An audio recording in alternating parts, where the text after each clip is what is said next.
Ngayong araw is magpapalit tayo ng spark plug. In Japanese, spaku turago o torikairimasu. Sa isip ko mga idol, itong spark plug na to is okay pa naman at wala pa naman problema. Pero naka-schedule na kasi ito na ngayong araw is papalitan. Kaya wala tayong magagawa, papalitan talaga ito ng bago. At ito na yung bago mga idol.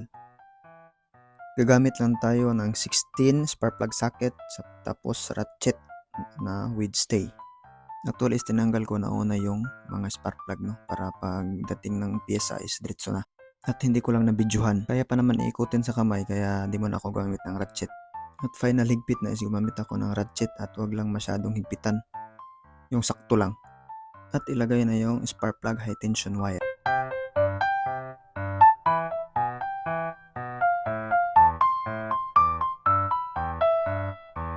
At pag-isip-isip ko habang ginagawa ko ang video na to, sa susunod na mga videos is lalagyan ko na ng kaunting Japanese lesson about sa mga vocab sa automotive. Para at least man lang makatulong tayo sa mga gustong mag-aral ng Nihongo or gustong mag-apply ng mechanic dito sa Japan. Sana suportahan nyo.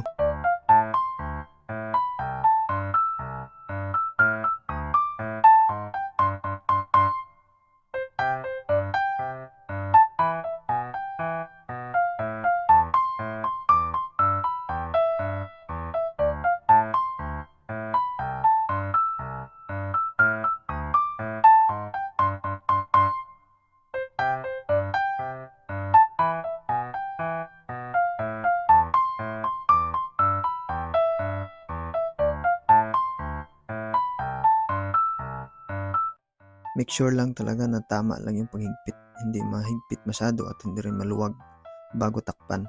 At ibalik natin yung tinanggal kong isang konektor.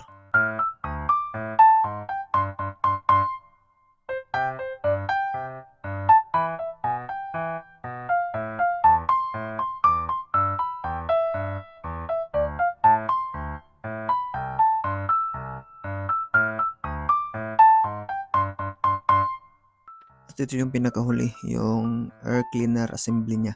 Balik natin. Kasi ganito yung style talaga. Lalo na sa mga makinang K6A engine ng Suzuki. Dahil di mo makukuha yung spark plug pag di mo kinuha itong air cleaner assembly. At sana may natutunan kayo kahit papano. Simpleng bagay lang to.